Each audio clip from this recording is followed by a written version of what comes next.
Today is June 7th, 2021. Welcome to Our Voices. Journalism, it is a big topic today, and most of all, there's a hierarchy as far as in the ranks of journalism. I'm going to speak with a gentleman who has achieved a high ranking in the realm of journalism. And again, his name is Scot Miller. This is Our Voices.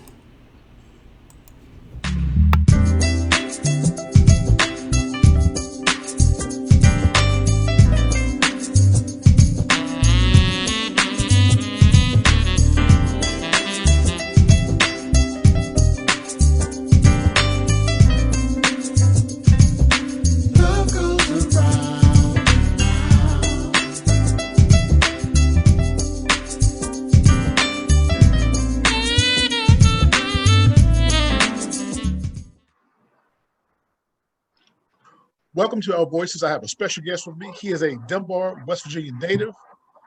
He is now the managing editor of the East Bay Express. I'm sorry? East Bay The Express. East Bay Express. Yes, okay. None other than Scot Miller. Scot, how you doing, man? I'm good, man. It's D. Scot Miller, and thanks for having me on Our Voices. Yeah, the D. I want to shout. Yeah, D. Scot Miller. Okay, well, that's my father is Douglas Miller. He was an attorney at law in Charleston for 30 years. He also taught at West Virginia State College for 30 years as the dean of political science. That's where I know him from. Okay, yeah, that's where I know him from. Yeah, so Douglas. Yeah, so Douglas is. I want to shout out Douglas because that D is for Douglas.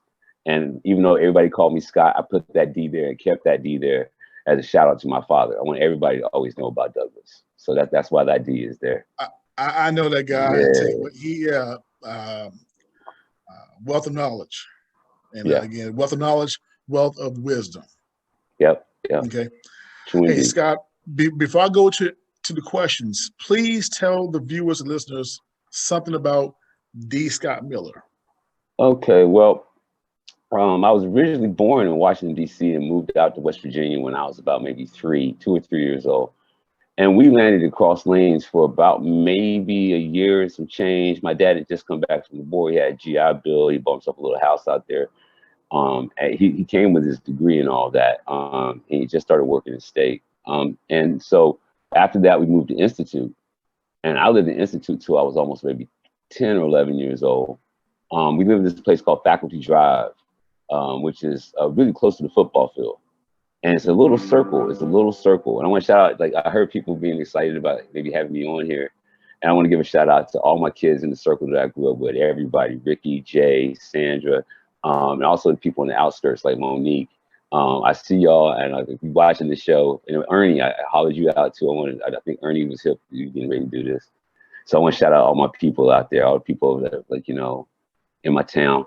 And then in Dunbar, that's really where I went to high school. I went to Dunbar Elementary School. I went to Dunbar Junior High. I went to Dunbar High School. I started writing at a pretty early age. I won a couple of poetry contests. Now I won a poetry contest and an essay contest at Dunbar High. And I'll never forget that because I was working at McDonald's at the time. And the prize, I think, was something like $150. And the minimum wage at the time was like $3.35. And I was like 16 years old. And I said, no, I'm doing the wrong job. I'm doing the wrong job. I'm doing the wrong job. I'm over here. I'm doing fries for $3 an hour, and I can sit down and write and make that much money, like, in a couple of hours, and not even have to get any grease on me. So I decided that right then and there that I wanted to be a writer, and I went to West Virginia State College. I graduated from West Virginia State College with a degree in English composition with a minor in journalism.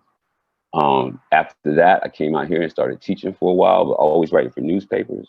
And that brings me there's a lot of other details in there that we're going to discuss later.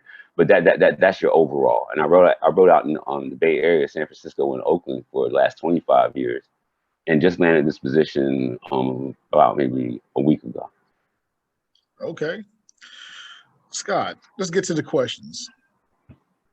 And again, before we started, I said I saw the post on Facebook, right, that you became the managing editor. Yeah. And the first Black managing editor. First Black man. And that stuck out to me right there because one, managing editor, two, a news site. Yeah. Three, you're Black, which is something that's very rare in the world of journalism. And we're going to talk about that later. The first question I have for you is, in the world of journalism, please explain the role of managing editor. All right. So I think a lot of people don't understand that. Look, in the front of all publications, whether it's a magazine or a newspaper, there's a little bar at the beginning of that paper. And that little bar is the masthead. And the masthead has all the people who work for the newspaper. You have the editors there, the writers, the art directors, the marketing people, the salespeople. But at the same time, it's also a hierarchy. It shows who is in charge of what, right? And that who actually is the supervisor of whom, right? So you see editor, associate editor. So the editor actually is the person who works with the associate editor. The associate editor associates with that editor, right? And then you have an editor who is a specific kind of editor. And that editor is either an arts editor, news editor, a medical editor of that publication. Then the person who manages those editors is the managing editor. So it's my job as the managing editor is to actually oversee all the operations of the editorial side of the newspaper, from arts editor or news editor all the way down to associate editor or calendar editor. Okay. Now, does the managing editor oversee everything before going to print? Absolutely. Absolutely. In fact, if there's any kind of serious errors in that paper, the responsibility falls on me. And that's the reason why I always, what I loved about journalism, always learned about journalism, is accountability.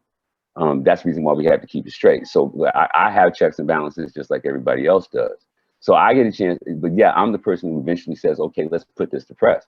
But it's already gone through several other people before me, like the proofreaders, other editors, and things like that. So it's really my job just to put a rubber stamp on it. But if there are any mistakes in that, if there's any errors in that, any misjudgments or anything like that, that falls back on me. I'll have to take on the responsibility of that. Okay. Now, Scott, why is there an issue when it comes to minorities and journalism? Man, I don't think it's an issue at all. I'm going to tell you what it really is. And this is happening all over. I mean, right now they're calling it the racial awakening. You know what I mean? The so-called racial awakening. The thing is like diversity is always strength. And for some reason, like, the publishing industry is 98% white. Every book, even the books you think are being written by black people, are actually being written by white people. I'm talking about children's books.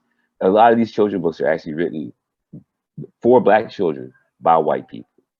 And that's something that's the old flim flam, right? That's the old flim flam they've been doing.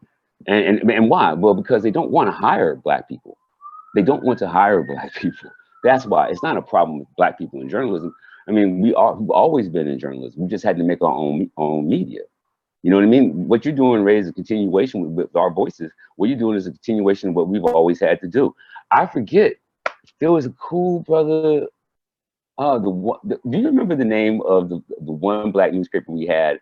Like maybe in like the late 80s, we had a black newspaper in Charleston. Now, Scott, I'm gonna let you know a little secret.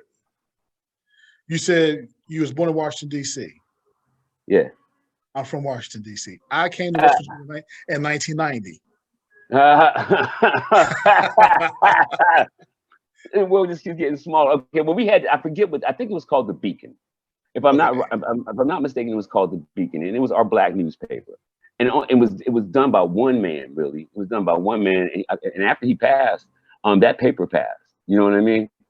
And the thing is that we shouldn't have to always have to go and try to create our own facilities without our own infrastructure, and we don't have the material resources to actually like compete in any kind of real kind of way, right? So what we have to do is we have to start like more than integrate, but insisting that our voices be, as you say, our voices be included in the conversation.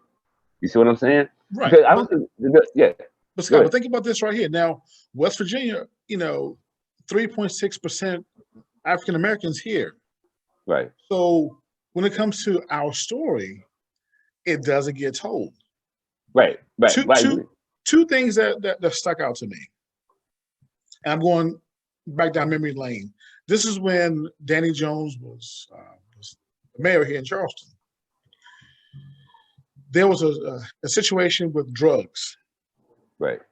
And African Americans. It made front page headlines. Oh yeah, I remember. I was there. Okay.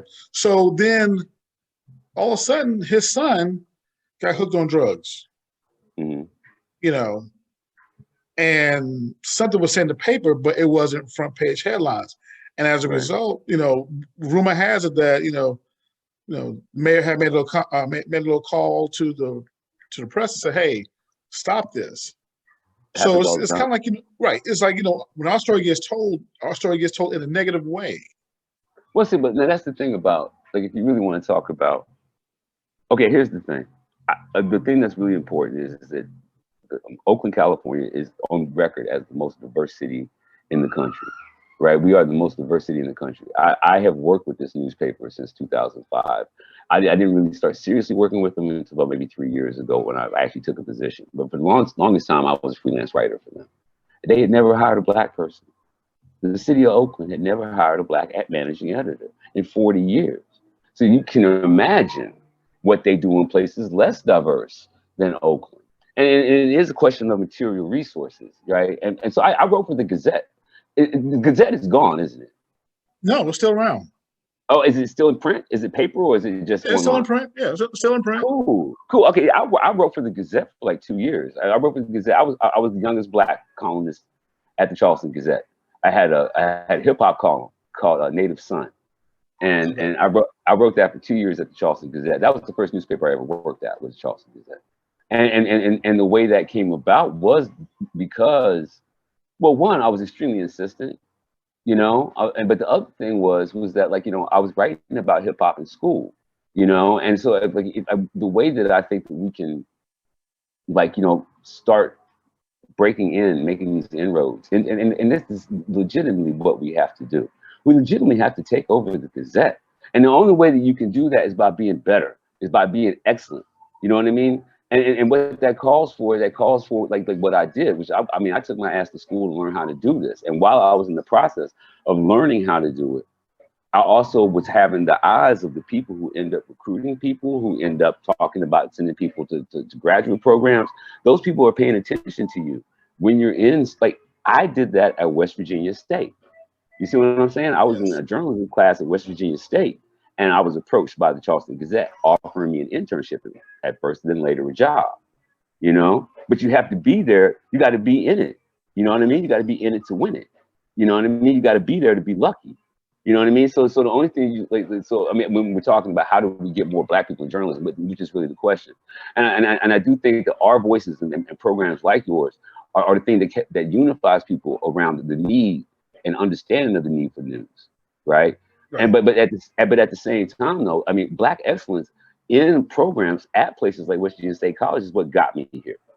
You know what I mean? So what you do is you get in, you show up, you're ready for the game, and you're ready to fight. It's always going to be a fight, you know, because as evidenced by the fact that we have to fight to be there, you know. And but the way you win that fight is like, you know, you just are a superior storyteller, or you're just a superior news reporter, or you're just a superior proofreader, or you're just a superior like sports writer. You know what I mean? Like when it comes down to it, when people look at your copy and when people look at other person's copy, they say, no, this copy is better. We have to go with this. It's undeniable. So And I think everybody. go ahead, finish. Go ahead, I'm sorry. No, and I think everybody's capable of it. I don't think anybody's incapable of doing that. So you feel that the glass ceiling is broken? No, it's not broken. When you know what the glass ceiling is, but one thing it is, it's not glass. It's made out of sponge, right? It's made out of sponge. They let some leak through, right? There's some leak through, and some leak through because they have help from others, and some leak through like me, where I was just like, you know, a person who's worked really hard for 30 years, and I proved myself to such a degree where they like, who's going to be in charge of this newspaper? Where it can only be one person, you know, the guy who's been doing this for 30 years at this paper. You know, that's what happened with me. You see what I'm saying? Like, so on and off for like past like 15 years, right? And so he's the only guy that's qualified for the job. He knows how to do everything we need to have done. You know what I mean? Everybody else will have to train. We don't have to train this guy. He's been around. Give him the job. You know? And so, like, you know, and yeah, you're gonna have to overcome different obstacles being Black and being excellent, but shit. Pardon my language. I'm sorry. Hey, you're fine. You're fine. But like, you know, but the thing is, like, we all know that, you know, like, we was born into this struggle. You know, we also know how to overcome. We're resilient people. So I think we should actually like lean back more on that resilience, especially when we're going against something so monolithic as the white media structure, and how we need to infiltrate it, how we need to get in there, and instead of asking for permission to be there, saying like, no, we have the better. We tell the better story, we have the better perspective, or whatever, but whatever you can contribute to that. You know, I think that's a model that I think we should work with. Scott, are there any other avenues besides media, print, and radio? See, now that's a toughie for me because I'm a newspaper man. I mean, that's what I am. Yeah. Wait a minute. Let me rewind this back. Are there any other avenues besides media, print, and radio? And I got you. I stumped you. I got you. Okay. Well, you go ahead, man. I got to mess with you on that. Go ahead. Answer the question. Go ahead. Oh, okay. Yes, there is. There's our voices. Yes, there is. There's our voices coming out of Charleston, West Virginia. And you know, the thing is about our voices is that it is our voices. And that's important. And my voice is a part of Charleston's voice to this day. I still carry y'all with me. And I love to hear our voices. And I love to be a part of our voices. And yes, there's always an alternative media. Okay. Scott, next question. Is there a cardinal sin in journalism? Yes, there is. What is that? Cardinal sin? There's lying. Don't support a liar. Don't get caught lying. And if you hear a lie, you better tell somebody that it's a lie. Because if you don't, you're a liar too. And that is really a cardinal sin in journalism. It will burn your career quicker than anything. You know, don't support the lie. And that's what happened. That was what Trump did. Trump kind of messed with that. He really messed with that. And that's the reason why they were so afraid to call his lies at first, right? They didn't want to end up being called liars because maybe he said something that was a half truth. So they had to go and look around and make sure, is it a lie? Is it a lie? Is it a lie? And then they would say, oh, he lied. But it took them like years in order to be able to do that on a regular basis. Like, he's lying. And a lot of people couldn't understand why. And the reason being is because, like, when somebody lies like that, a whole mechanism goes into play. People start researching shit. And it takes a while before somebody can say whether it was a lie or a half truth, or you know what I mean? Right. And they have to be very precise. So it took them a long time to be convinced that everything he said was a lie. They had to actually go and research every lie that he did. And he did them so fast that it would gunk up the machine. That man lied 20,000 times in 4 years. And it gunked, and he did. He really did. And it gunked up the fact checking machine. That's what it did. The lies came so fast that it gunked it up. There weren't enough people to check all the lies. He knew exactly what he was doing. And nobody in journalism wanted to support the lie, right? But they couldn't say anything. They were struck dumb because it was gunked up. There's too many lies. You know, to fact check.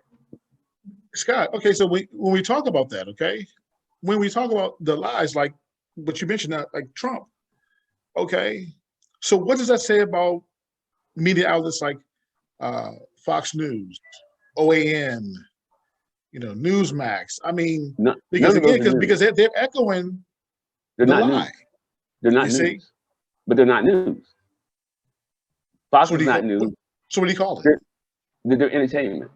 They are actually they are legally known as entertainment. Fox News actually has several lawsuits held against them for inaccurate information, for lies. And what they say, and the last one was with what's his name, Tucker Carlson. And they said Tucker Carlson's for entertainment purposes only.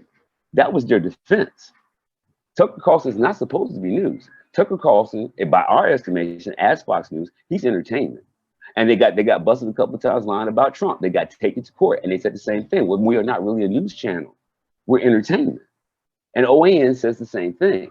Mm-hmm. And that's why they're not held to the same standards as CNN or MSNBC. Because when they get held to court, they said, "What are you guys?" And they said, "We're a news outlet." Well, did you lie? We got caught. We sorry, right?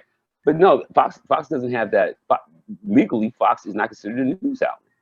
And a lot of people don't seem to understand that they are legally not a news outlet. They actually, if you go and you look at their 1099, or their W-4 or whatever business license they have, it doesn't say news service. It says entertainment service.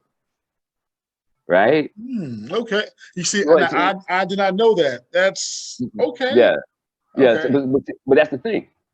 They did that intentionally. They wanted to confuse people. They wanted people not to be able to tell the difference between news and entertainment. That's how the lies come in.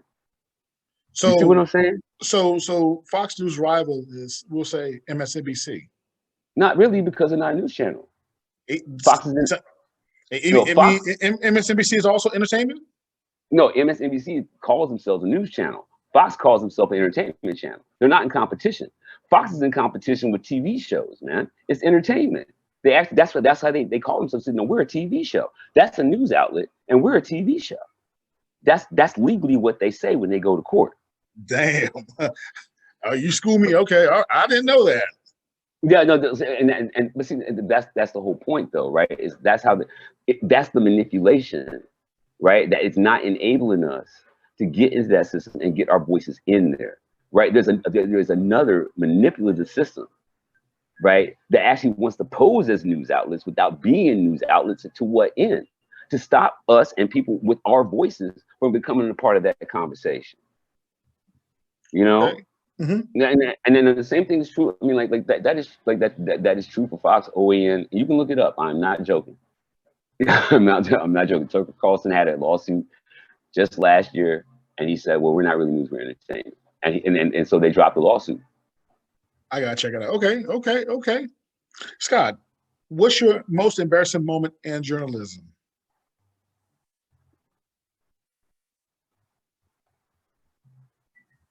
The first time I met KRS-One. What? Hold on. KRS. Yeah, KRS-One. The first time I met KRS-One was embarrassing. Man, come on, I'm all ears. Come on, I gotta hear this. One of my favorite lyricists. One of my favorite. Okay, well, so I'm working in state, and he came through when he was doing his human education and getting his lives tour, and he gave a lecture at our school, and I was invited to interview KRS-One for the newspaper, and I was so starstruck I couldn't even speak. I was starstruck. I was like a little boy. I could not even speak. He was one of my rap heroes, and we're talking about like he had just finished doing by all means necessary. You know what I mean? I mean like poetry and Jimmy hats and all that shit, all this stuff. And I was like, so I was like, you want to interview KRS-One? And so I sat through the lecture, and I'm so excited. I take all these notes and shit, and I'm so excited. Can't wait. I'm going to meet KRS-One. And I get up there, and I'm just dumbstruck. Nothing comes out of my fucking mouth. Nothing. Like, hey, Mr. KRS-One, I'm D. Scot Miller. I'm supposed to be interviewing you for the Yellow Jacket. Nothing came out of my mouth. I was dumbstruck. I let him just walk out the goddamn room.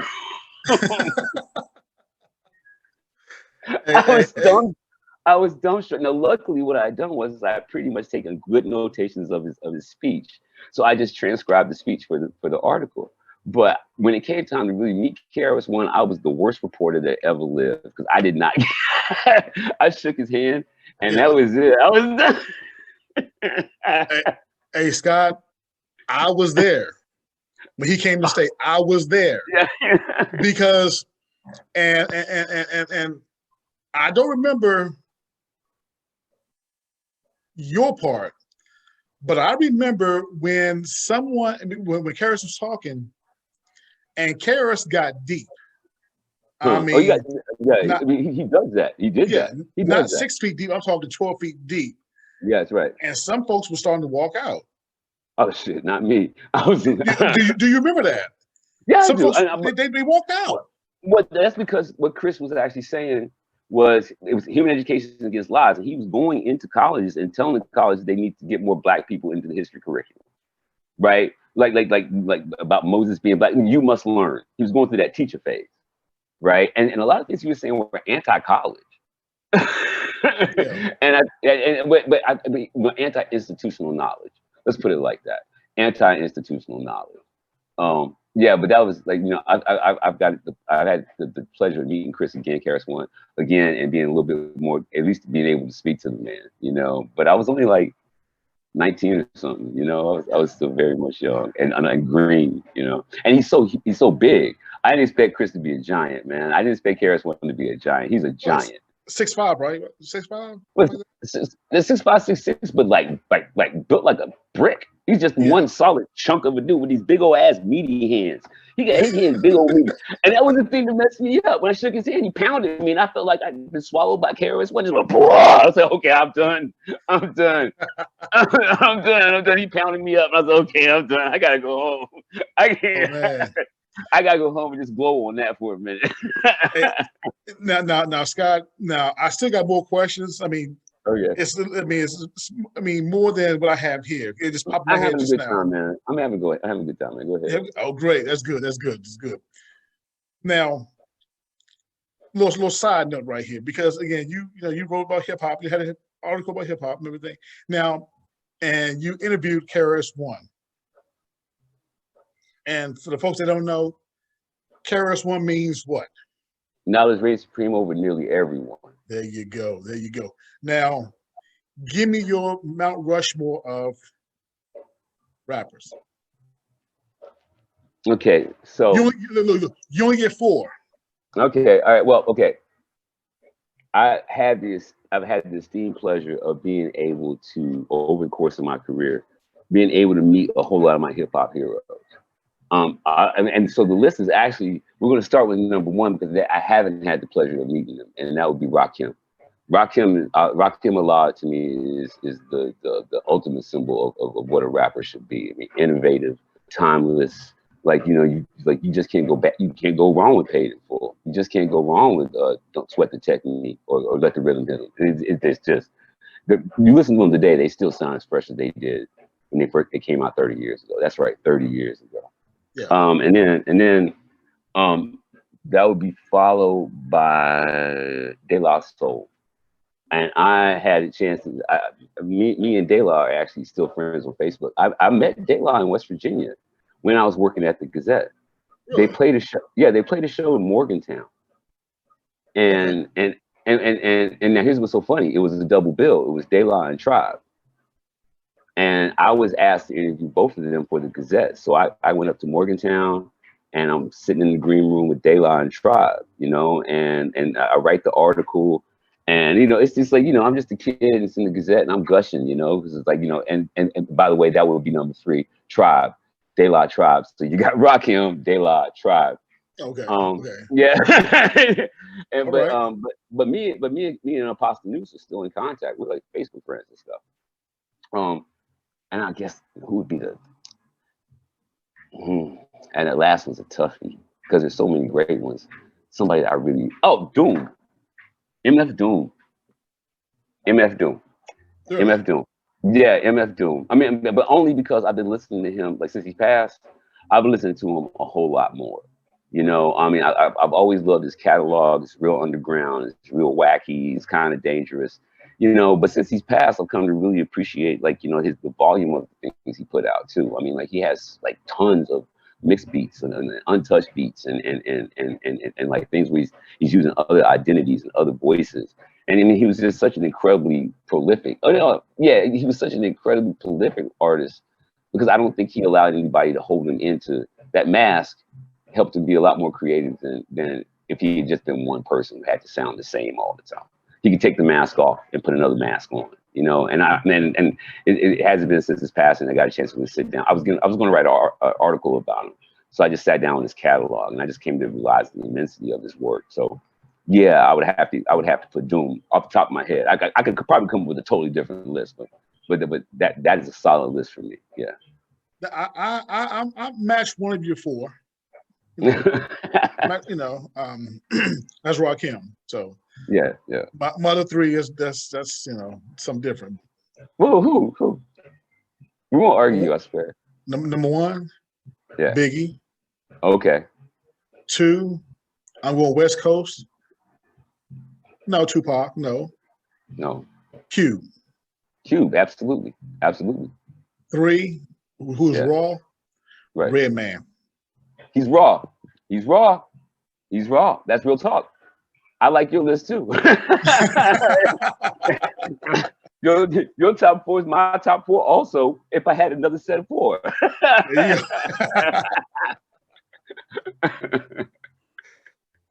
Hey, Scott, some say that newspaper print is dying. In your opinion, how do you revive it? Well, see, this is what's interesting about print newspapers, okay? Like, especially papers like the Gazette, East Bay Express. I mean, the Gazette's been around for 140 years, something like that. But the East Bay Express has been around for 40. But with print publications, people tend to think of them as almost things of nature, right? It's just this thing like this tree that you see all the time. You know what I mean? Or this like, this bush you see all the time. You get used to just it being in there, right? And it's just sitting there. And then every once in a while you might pick at it or whatever, there might be something of interest to you in that. But most of the time it's just something that's just kind of innocuous. It's just floating through your life, right? But especially with print, more so than with anything online. But with print, the minute you see your name in print, or the minute that you see your face in print, it is like gold to you. It is like gold. You want to show that to everybody. You go running down the street. You want to buy all these extra copies and give them to everybody. You know what I mean? Yeah. Right. Like, and it feels different than sharing a link. You know what I mean? So I've come up with the theory, and I'm actually exercising this theory with the East Bay Express, is that the paper isn't important until you get the people in it. The paper isn't important until you get the people's faces in it. And when you start getting the people's faces in it, they'll buy copies and give them to their friends. They'll take those copies and put them someplace special. And that'll be the thing that will raise the value of the paper. And the more people's faces you get in that paper, and the more people's names and voices you get in the paper, the more you extend the value of the paper, because everybody's got at least one copy where they're mentioned, or their faces in it, or a friend of theirs, or their favorite band. You know what I mean? And then they start valuing those copies because you're talking to the people, and you're talking to the things that the people value, right? And so I think in a lot of ways, print will almost always survive as long as it does that. Right? It might be a smaller apparatus, but as long as it's able to infuse that kind of like touch value that people, hey, I'm on the cover, right? And they take it and go running down the street, I'm on the cover, right? And then as long as the newspaper is able to bring that kind of excitement into a person's life, and then it will always be valued by a community, as long as that newspaper stays engaged with that community. And if the community demographics are changing, then the newspaper needs to change with those community demographics. And that's where we are with everything right now. The demographics all over the country are shifting black and brown. And in the next 10 years, white people will be the minority in this country. And what we're seeing right now is we're seeing it everywhere. Commercials are starting to include black people and mixed couples. We're seeing that. Like the commercial apparatus is already starting to address the demographic shift. The front face of corporate America is already saying, okay, black people, y'all exist. You know what I mean? Mm-hmm. And not in some kind of isolated all black world. Okay. Right? Y'all exist in our world. You know what I mean? Not in this black world that we've made for you. Right? They can make a New York and Friends ain't got no black people in it. A New York and Seinfeld ain't got no black people in it. But every black family sitcom since Family Matters ain't nothing but black people in the whole city. Ain't nothing but black people in the whole city. They actually create segregated cities in these TV shows and stuff, right? And then these commercials they've been doing. But now, because of the demographic shift, black and brown people and our voices and our values are going to have to become priority, because white people are no longer going to be the major buyers. The major buyers are going to be black and brown people. So the whole commercial apparatus is shifting to our dollars, right? The publishing apparatus and the news apparatus are going to have to make that same shift. And they don't like it as much.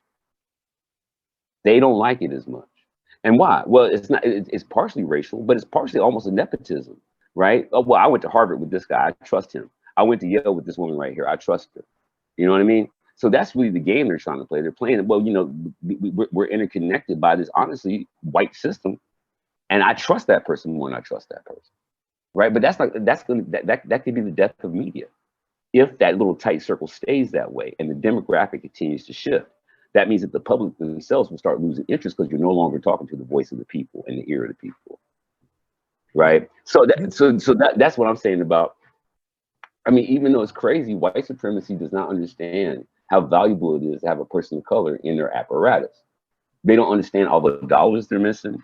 They don't understand the perspective that they're missing. They don't understand the history that they're missing. They don't understand the legacies that they're missing. You know what I mean? And the thing that my favorite one is the lack of understanding of Black American vernacular and how they're always so late. Like, we don't say woke no more. Ain't nobody said woke since like 2004. Nobody said woke. You know, and right now that's what they're saying, woke this and woke that and woke this and cancel culture. That's from like 10 years ago on Twitter. We don't say that anymore. So you don't even have an understanding of Black American vernacular to understand the words you use are old ass words to try to insult us. Cancel culture. You know, they're trying to insult us with this old ass word. You might as well just say, oh, okay, daddy-o. Super cool, daddy-o. That's how old those words are. Right. That's how old those words are. Man, that's deep right there. That's deep. Scott, as managing editor. Well, I didn't get that. Kamal Bell. That's Kamal Bell. I was talking to W. Kamal Bell, and he told that joke. That's not my joke. That's W. Kamal Bell. Oh, okay. Yeah, Oh, that's my homie. That's my homie. Oh, he's from the West Coast? Yeah, but he lives right down the street from me. He lives in Oakland. He's my neighbor. I tried to reach out to him. Well, hey, it's hard. Hey, unless you knew him before he was W. Kamal Bell, you probably ain't gonna be able to reach him. I've known him for a long time. Him, Boots Riley. I see Ron Cougar walking around here a lot. I never actually met him face to face, but like these cats, like Oakland right now, my part of Oakland is like, it's probably the coolest part of the city of the country right now. It really is, and people are flocking here. I mean, people are flocking, and like, you know, so. Hey, Scott, as managing editor, do you, or does anyone feel that as you oversee the editors, do you feel that there's a need to micromanage? Well, I mean, now you're talking about some business things. The way that my paper is structured, East Bay Express used to be a fully independent newspaper with a structure of publisher, like I was talking about the masthead. So we had a publisher, editor-in-chief, editor, and a publisher, editor-in-chief, managing editor, and then editors down, right? But we got acquired. And we got acquired by a larger corporation called Metro Silicon Valley. It's a conglomerate of newspapers, and they have a much larger corporate structure than we did. So now I have a human resources department. And the beautiful thing about having a human resources department is that you can look at the human resources department as kind of like this almost overseeing body, almost like a set of judges, right? So you don't, when you have a human resources department, you really don't have to micromanage, right? Because you do have somebody who's actually doing other kind of oversights, like performance reviews, right? Making sure that people are adhering to their job descriptions. So like in smaller organizations, you might have to browbeat some people, right? But everybody knows and understands their roles once you become a part of this more corporate structure, right? You get a copy of your job description outlining your exact duties. You get a schedule as to when you're supposed to make those deliverables happen. And you also understand the consequences of reprimands or whatever if you don't make that happen. So as long as everybody is on their own stick, but I'm not the person who's going to be coming at you being like, yo, you didn't get that done. It's going to be human resources. If you do it enough times and I have to go and talk to them about you, then they're going to have to come and talk to you. Well, he was supposed to get that done, he didn't get it to me. He's supposed to get that done, he didn't get it to me. He's supposed to get that done, he didn't get it to me. And so we have to go talk to him. Right. So no, I never felt the need to micromanage because I always try to keep my team tight. I always put together a team of writers, even before I was an editor, when I was putting together projects for other people. I always tried to keep my teams tight, people I trusted, people I knew would get the job done. Vets, you know, if I get a hold of the OGs, even better, you know, and so that's another way you don't have to micromanage because you know that everybody on the team knows what they're supposed to be doing, they'll get it done. Okay. Scott, who do you admire in journalism?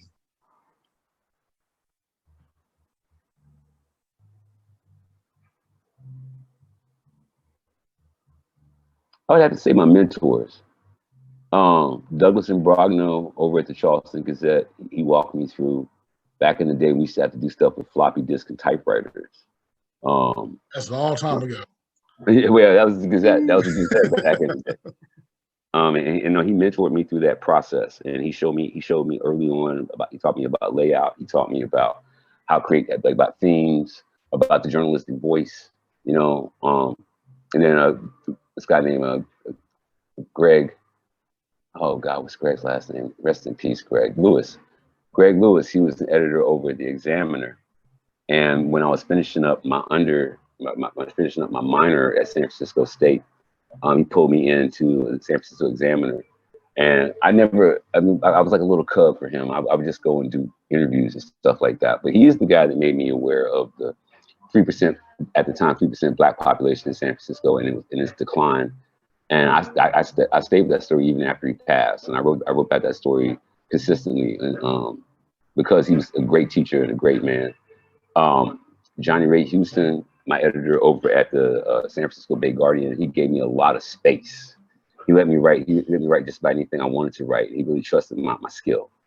And then Stephen Buell, who is the former owner of East Bay Express, who believed in me enough to actually start advocating for me to get this position very early on in my career. And always let me know, keep your eye open, because we see you, do you see us? That kind of thing. So, I always appreciate so, and Carolyn Dorcas at Dunbar High School, at Dunbar Senior High, Carolyn Dorcas taught English, and Miss Dorcas Greg was her aunt, and she is the first person who told me that maybe I should look into writing when I was in 10th grade.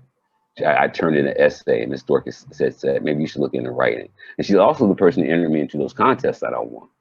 So I know she's not a journalist necessarily, but she definitely needs to be a part of the conversation when you talk about my history as a journalist, and also the history of how we connect. I mean, Greg came out here and became an editor at the Examiner. He was the first managing editor of the Black managing editor of the Examiner, in the 90s, and he was from West Virginia too. So we come out here and we make moves. Oh, that's good, man. That's real good. Got two more questions. One, which section is it hard to write a report on, write an article and report? World news, national stories, sports, and local. What's the hardest? Well, okay. Well, they all call for different perspectives, right? So, I would say I used to do a little bit of sports reporting for Greg for the Examiner, and if you're just doing simple reportage, you're talking about essentially is the scores and who made them, who made the big plays, right? And there's a pretty general consensus right? Of who made the big play, like what the score was, who the coaches were, like you know what I mean? And all that information is pretty much available to you just through the witness.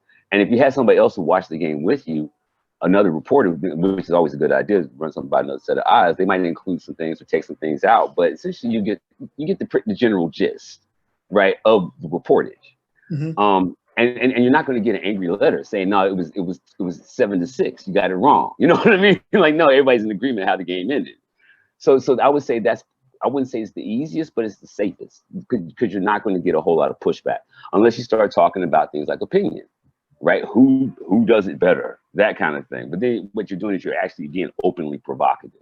You know, everybody's got their own opinion, and what you're trying to do is you're actually trying to generate conversation around something else. You know, like LeBron or Jordan. Also, you know you're into some stuff, right? You know you causing something.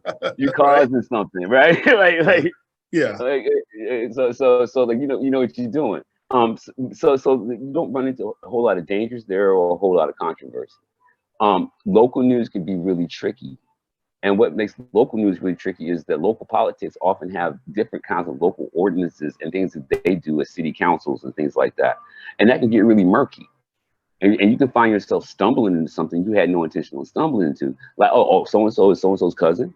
You know what I mean? That can happen real fast in when you're doing local. And that's the reason why local is often difficult, because local can be, especially on news pieces. Culture pieces, they'll give you a piece of pie.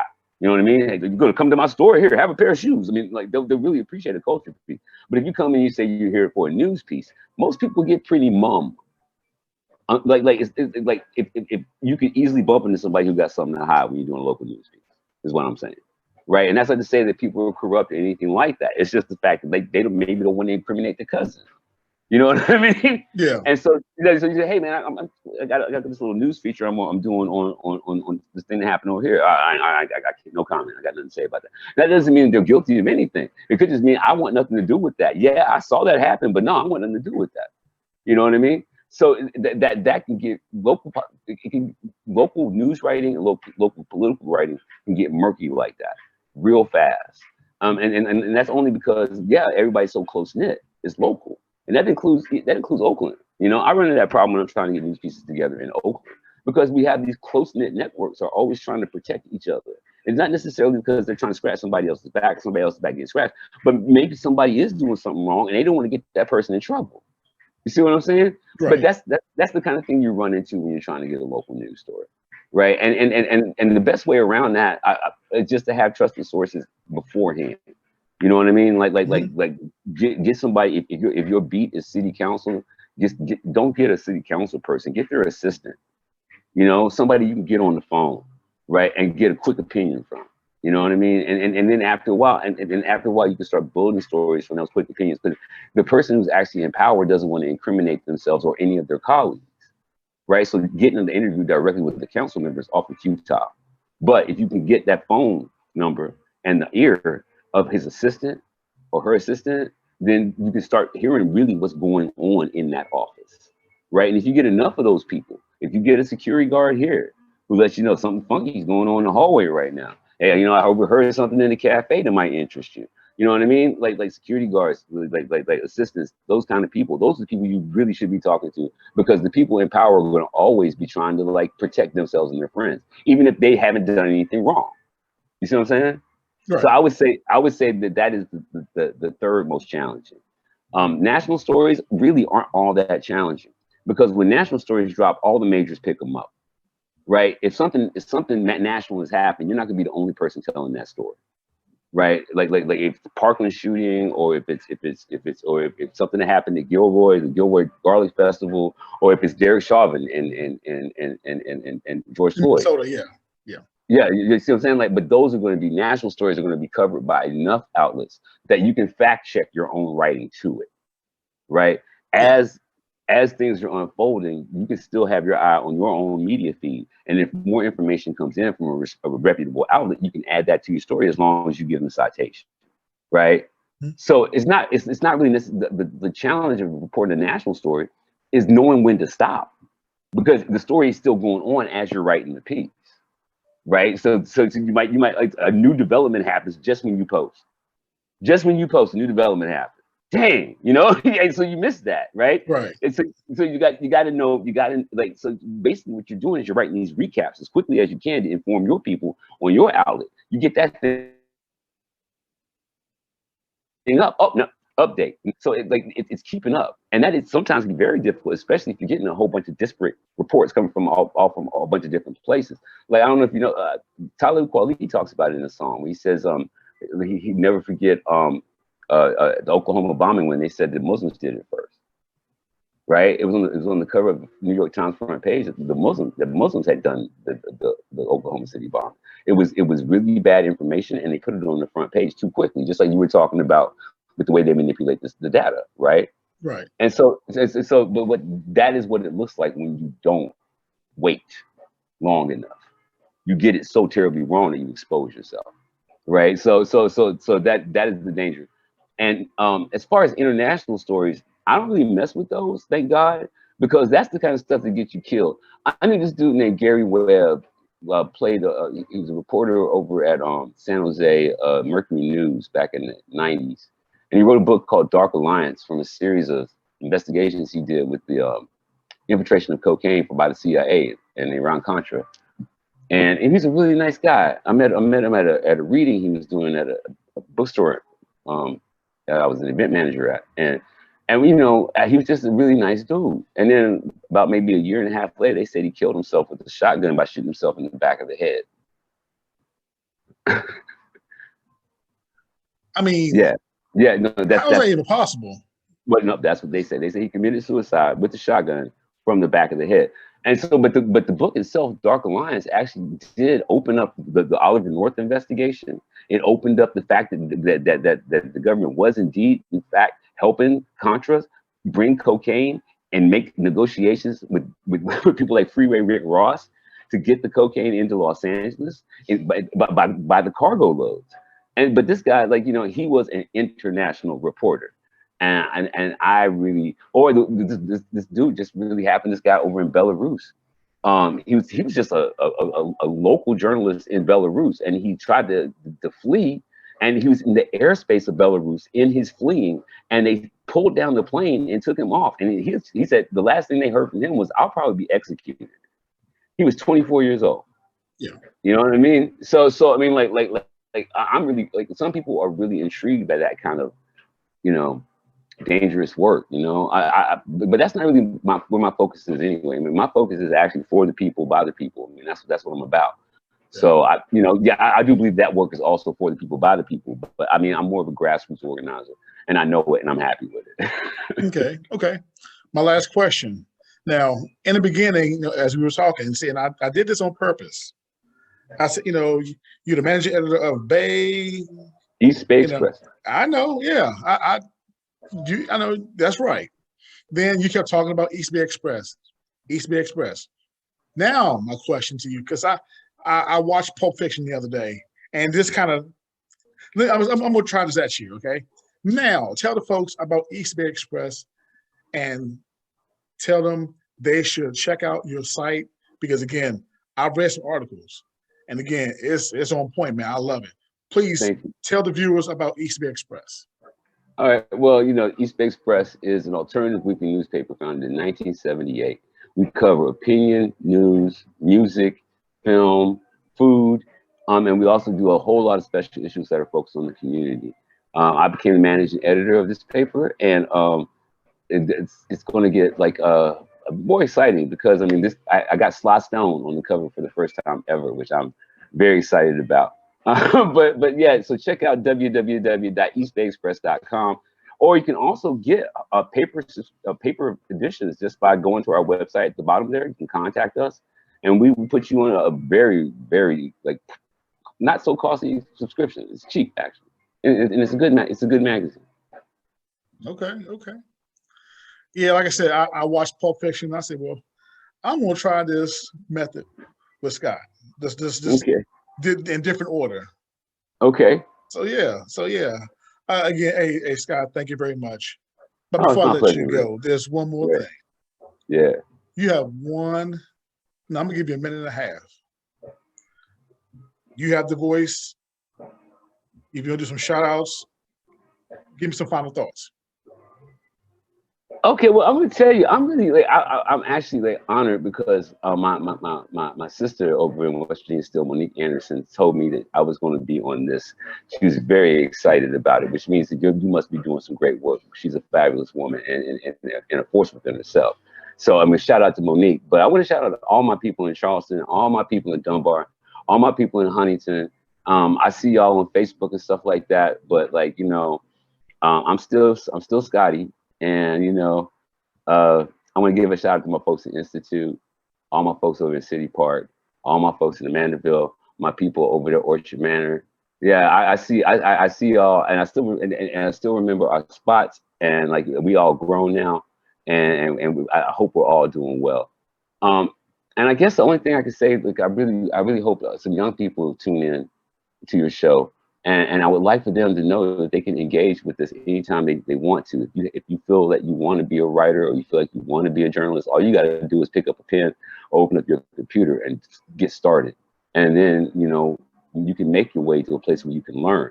And once you can learn, you can study. And once you can study, you can master. And once you master, you can become a managing editor. You can become a publisher. You can become a powerful force in a very powerful industry. So that's my recruiting thing, and I think the best place to start was my alma mater, West Virginia State College University. And I want to thank all the faculty and staff who helped guide and mentor me from a very early age to where I am now. So thank you. All right. Hey, D. Scot Miller. Hey, man, thank you very much for coming on to Our Voices. My pleasure. Honor everything, man, to interview. And again, hey, don't be a stranger, okay? I won't be. Thank you so much. Don't go anywhere, okay? You take care, okay? Okay. All right.